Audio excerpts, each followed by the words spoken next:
Yeah. So, Geordie, as US politics has kind of shown us, there is now a clear pathway for commentators and online political grifters to enter the political sphere. Yeah. I think the Trump campaign, they've got Pete Hegseth, Secretary of Defense. He was a Fox News commentator. Yeah. And they seem to be really all about the spectacle. Yeah. So I need to ask you a question. The logical next step for Left Hook would be, and this is something I wanted to speak to you about. Yeah. Just pretend the camera's not rolling. Yeah. Have you ever thought about running for political office? No, I haven't thought about running for political office. All right. I don't think I have the dexterity and the skills, honestly, to go into Parliament Well, look, and debate just the reactionary ghouls that inhabit the Parliament. Look, dude, I think against like an Angus Taylor type character, I think you'd hold up all right. Yeah. But that's beside the point, Geordie, Yes. because it turns out running a political party and running for office is really expensive. Correct. In fact, it's almost prohibitively expensive, almost as if this is by design. So in any country, let alone a country like Australia, like a political organisation like the Labor Party, the Liberal Party, the Nationals, you have to have a huge amount of money just to keep the place running. Yeah. Obviously, you have to employ staff. Yeah. You have to have, either rent or purchase buildings that you can operate out of. You have to have advertising. It's a lot. There's a lot of ongoing costs involved. You need capital. Capital really oils the political system. You do need capital, Jordan. Yeah. That is absolutely true. And especially in the lead up to election campaigns, things get even more expensive. Yep. So in the lead up to the most recent election, Labor themselves outlaid a total of $5.8 million on spending just on free-to-air TV. Just on television. Just on TV. $5.5 million. 5.8 million. Followed closely by Trumpeted Patriots at 5.6 million. Didn't get a single Didn't seat. get a single seat. And the Coalition at 4.2 million. So big money. So immediately... So Labor actually outspent the Coalition by $2 million. Yeah, by a bit. 1.6 million. Yeah. And so obviously you think those sorts of numbers in an election campaign, and you think... Trumpeted Patriots have spent almost $6 million to not win a single seat. Yeah. So, again, you have to be willing to outlay the capital. Yeah, and not win a seat. and not win a seat. And obviously as advertising is, the media landscape's changing. So less people rely on free-to-air television and radio. We've got more people getting their news and engaging online social media platforms, your YouTubes, your TikTok, your Facebook, your Meta and that sort of stuff. Yeah.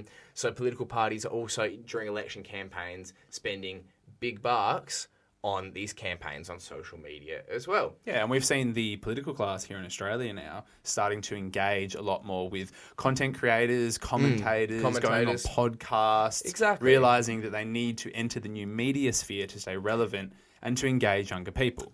Correct. And I think that is absolutely a valid strategy. Yeah. And I think, honestly, it's probably actually good that you can have, for as many flaws as the man has, like a Joe Rogan type character who can sit down and give you a long form interview and conversation, because that's where you kind of really see what people are about. I think. For sure. Definitely.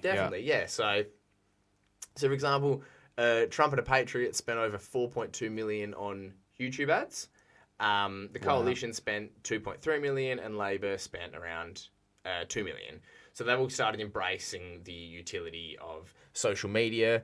I'm not sure if we're going to see the likes of Angus Taylor doing TikTok dances anytime soon.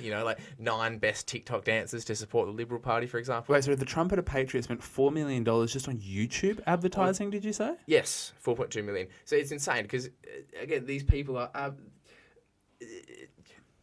they're just... I do not have words. These people are beyond lost, in my opinion. Can I just say something? What I don't understand about Clive Palmer is I understand he wants to actually have political sway and influence inside the halls of Parliament. Okay, I get that. With $4 million, can you just buy a handful of politicians, or at least buy actual influence within inside those politicians? I think he would have been a lot better just effectively lobbying. Why don't you... Because with $4 million, you could employ a team of lobbyists full-time to sit inside Canberra and lobby for your interests. Absolutely. So I'm not sure if he does that. Do you think it's just the ego? I think a little bit of it is the ego, and I think he's also tried to obviously ride that that kind of Donald Trump political train of like as being the wealthy person that can kind of anti-woke, no more migration, kind of appeal to these really shallow, vapid right-wing talking points, and I think kind of put that personality behind it. And he thinks that strategy is going to work because in the US it has. Absolutely. But Clive Palmer, unfortunately, is not Donald Trump. He's not a man of that, like, whatever you think of either of them, he's just not a man of that caliber. No. The man can't talk shit. No, the man looks like shit, but he can't talk shit. But dude, even then, man, the difference between him last election cycle and this election cycle, he looks old. Yeah. Like, he's like a fat person that hasn't aged well. No. So it's not like he still has that kind of nice plump fullness. It's just like starting to sag. It looks bad. Yeah, he's an old man. Sorry, please continue. So look, these are the kind of things we're talking about. The expenditure of not only maintaining a political party but actually campaigning in an election. This is prohibitively expensive, and this is why small independent parties can fail to gain any traction. Yeah. Not because the public doesn't necessarily resonate with their policies, but because they just can't get the message out there. Can't pay their way into the public sphere. Can't pay the way. Yeah, exactly, correct. So there were new political funding laws passed earlier on in the year, and they increased the public funding to parties from $3.50 to $5 per vote. Yeah. However, again, this means that the incumbents will have more spending leverage than smaller parties with a smaller vote share that are trying to break into the mainstream, for example. Yeah, okay. And that was one of the aspects of these laws that was criticised. Yeah. It was like, is it going to cement the duopoly even further into place? Although it's not really looking like a duopoly post-election. Yeah. So I understand these laws are quite complicated because I've seen some commentators. They're very complicated. They are. I've seen some commentators say that this is a good thing in some ways. And then obviously we've seen others, most notably Michael West, talk about the way this is going to kind of cement the duopoly. Yeah. And as you mentioned, make it a lot harder for independents and minor parties to break in. Yes, correct. And they have changed, and this also relates to, for example, they've changed the donation threshold, for example, as well. So they've kind of restructured how parties get money and how they spend money, obviously. So the donation disclosure threshold was lowered to $5,000 from $16,000. So that means if you donate to a party, there used to be a threshold of $16,000, in which if it was under that, you didn't have to declare. Now it's $5,000. However, there still exists a sneaky loophole that would allow a private donor to donate, say, $5,000 separately to, like, I could donate 10 $5,000 allotments of money to 10 different branches. Yeah, in theory. So, and if you have more branches over the country, you can then have more donations. Exactly. So these kind of loopholes still exist, and so I think there is kind of a bit of apathy because people are kind of saying, well, look, you're kind of putting a Band-Aid on the issue, but you're not really addressing the core systematic problems. Yeah. That being said, I do think our system is, probably better than the US and better than, I'd say, most of the other Western liberal democracies. I will stand by that in terms of, preferential voting, mandatory voting, etc. I think those are all good things for a democracy. So I just wanted to talk about some of the top donors that actually fund these parties. The donor class. The donor class, exactly. So obviously you put money into the party, you expect to get things out, whether it's like a more like concrete transactional kind of thing, or whether it's more of an ideological thing, or whether it's a bit of both. Yeah. So I've got some numbers here, so try to stick with me. So I referenced the website Donation Watch, and I've just got the top 10 donors to the Labor Party from 2014 to 2024. I believe there are kind of regulations around disclosure as well, whereas you don't have to disclose them straight away. Yeah. So again, I'm not sure what kind of money was going into both parties in the lead up to the election, unless they're, publicly disclosed by the donor, for example, I believe. So from 2014 to 2024, the Labor Party's top 10 donors are as follows. Pratt Holdings, which is $5.6 million, followed by the Australian Hotels Association, $3.336 million, followed by the Pharmacy Guild of Australia, $1.9 million. obviously for the sake of brevity, just not giving you the full. I'm just going to say 1.9 million instead of 1,940,450, etc. Followed then by the next three. The Communications, Electrical and Plumbing Union, 1.8 million. The Electrical Trade Unions of Australia, Victoria branch, 1.6. Yep. The CFMEU, 1.4. And then followed by your kind of more standard, More East Blackburn, 1.4. Tabcorp, 855,000. KPMG Australia, 788,000. And Westpac at 784,000. Yep. So just a quick breakdown.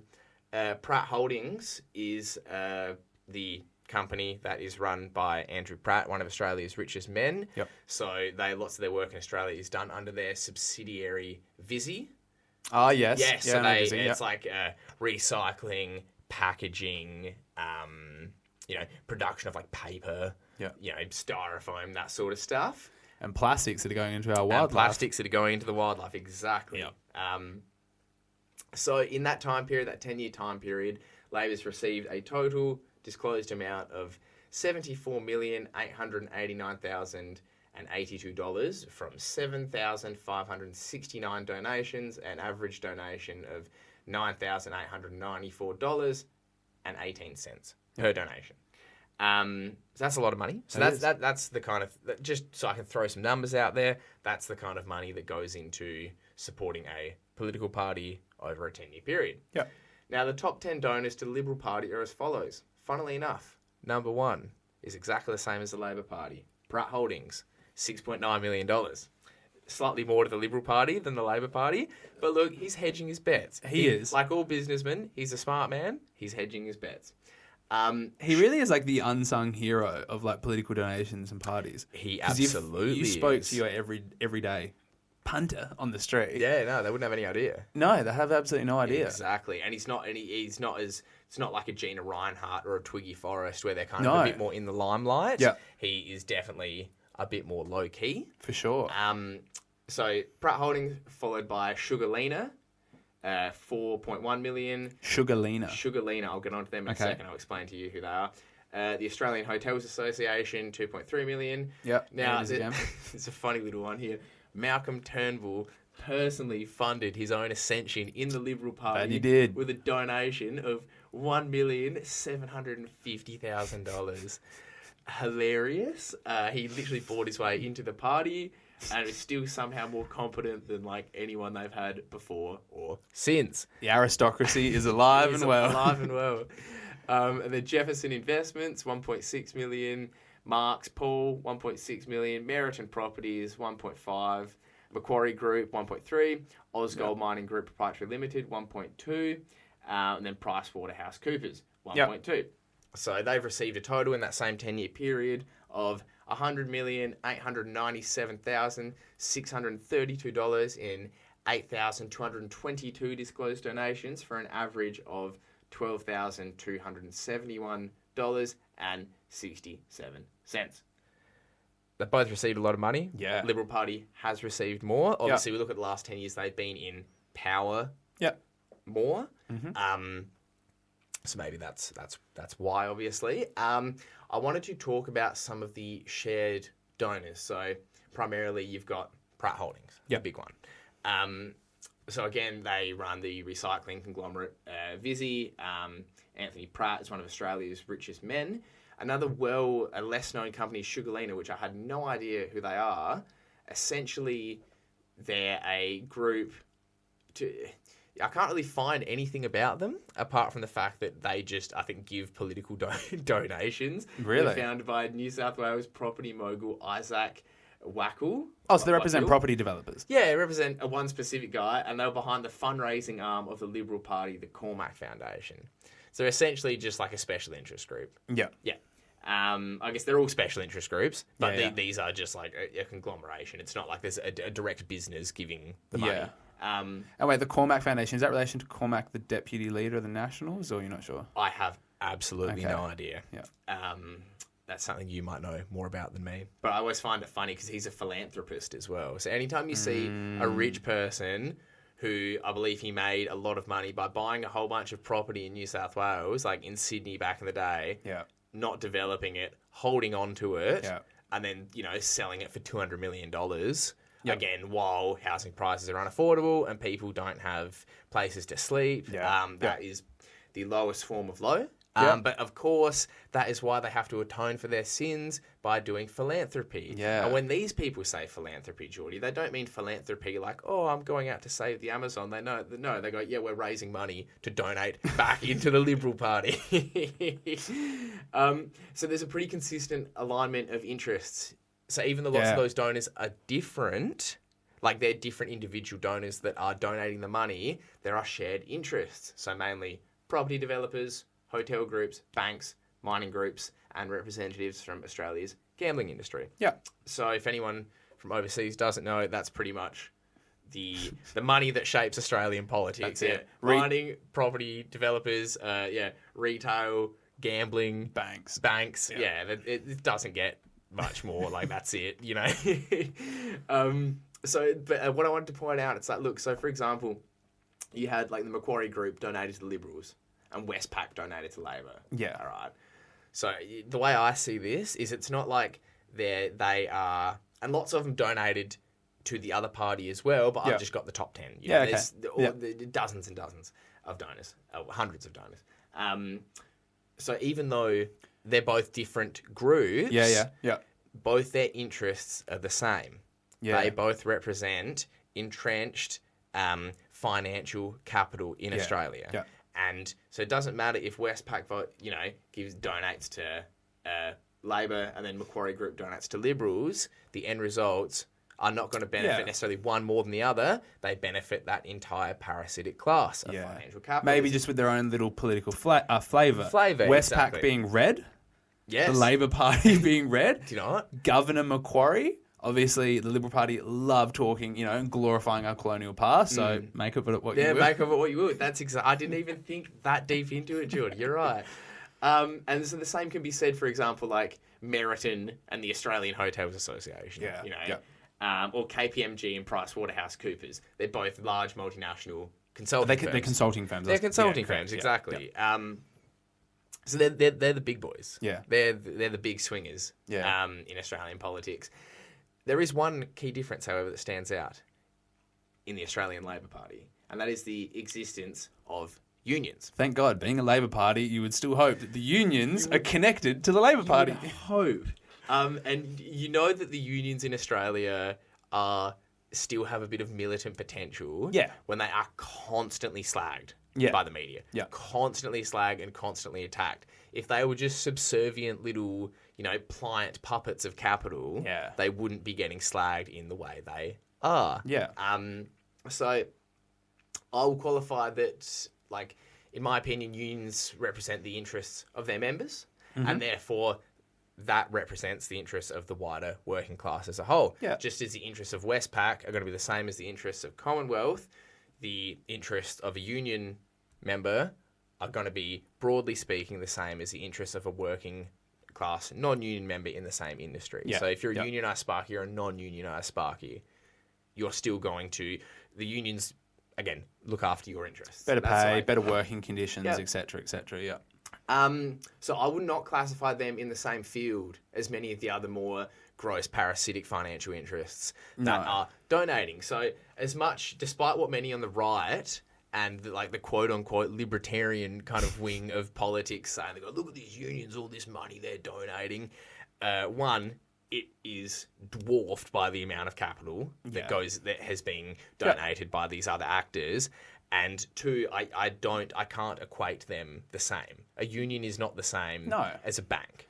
And I would hope that the unions, the organised working class, would donate to a party to actually support them and represent their interests. Exactly. Do you know what I mean? And lots of the Labor Party's kind of industrial policy, again, like the Future Made in Australia plan, which we talked about, that is, things like that are developed with the unions, in conjunction with the unions, of course. So you see it bleed into the legislation as well. Yes. And look, obviously,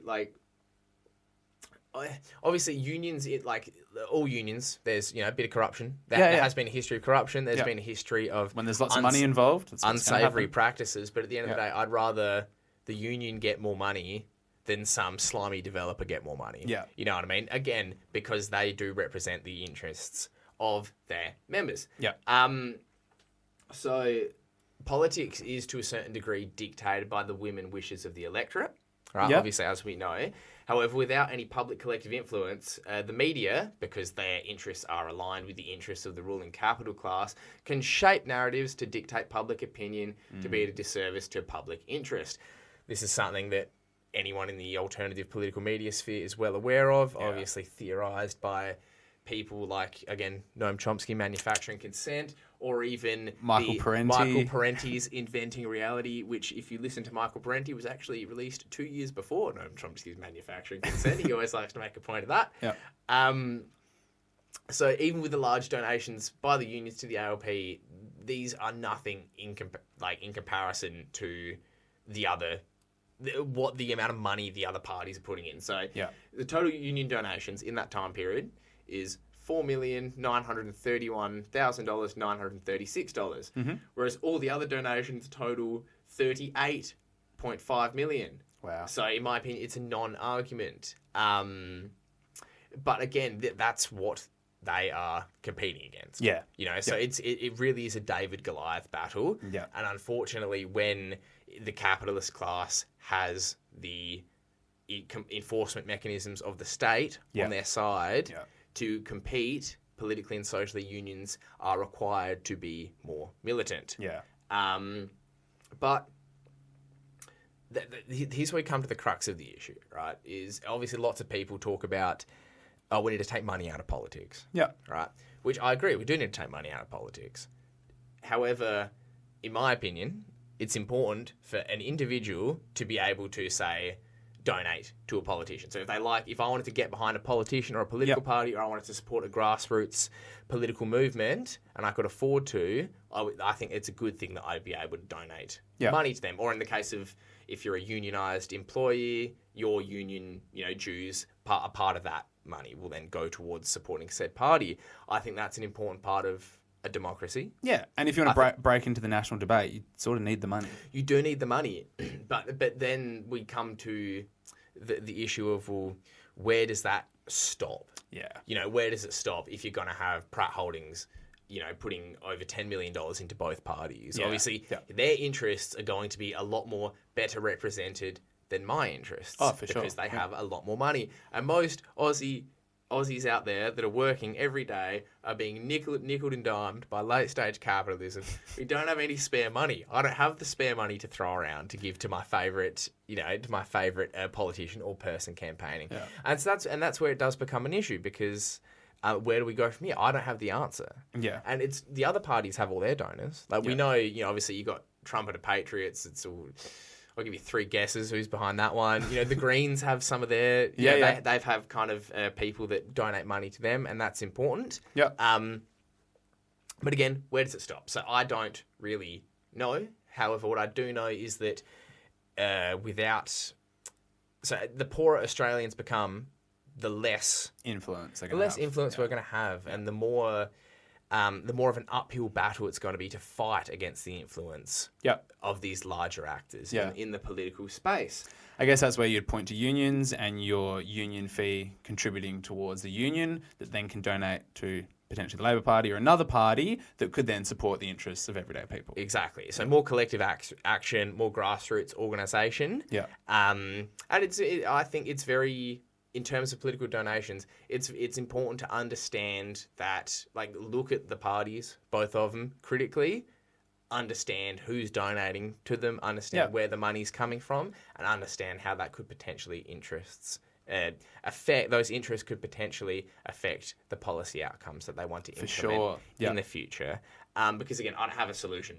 But it's just, I think, more education, more awareness, and more collective organisation. Yeah. That's all we can do. I just wanted to give a quick overview. Of that. So that's my segment for today. But there is also always more room for, reform in the sphere of donations and transparency. No, definitely. As well. This is why we're talking about influence as well. And my previous segment, I did speaking a little bit about the environment. I think it's important as well to point out that the Albanese government in their first term tried to pass an EPA legislation, Environmental Protection Agency legislation. And that was, from my understanding, pulled out kind of at the last minute from the pushback of the resources sector in Western Australia. Yes. Well, I was going to say, we haven't really talked about the resources sector much, but they are up there with their vote. So obviously, you've got the Minerals Council of Australia, you've got a lot of different groups, as well as, again, your direct Clive Palmers and Gina Rineharts. So again, we just have to make sure that the interests of my personal interests are not worth any more or less than the personal interests of Gina Reinhardt. Yeah. We're both human beings. Yeah. But again, she has a lot more money than I do. Yeah, and she wants to rape our environment resource sector. Yeah, so I'd say on a moral ground, I'm slightly higher than her on that one. But that being said, I understand, obviously, I'm not naive. Resource extraction is a large part of our economy. Yeah, of course it is. And it's a large part of the global economy, not just us. No, of course But not. these things can be done.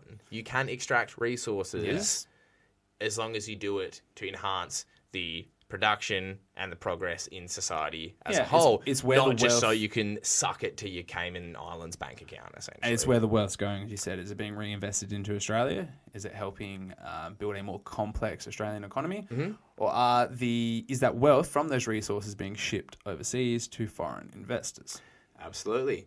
I'll give you a hint. It's most likely the second option at the moment, audience. So, Hi, James. Thanks for that. It was very insightful. No worries, mate. All good. Like, comment, subscribe. Thanks for watching, everyone. Lots See of you love. later. See you Bye. next time.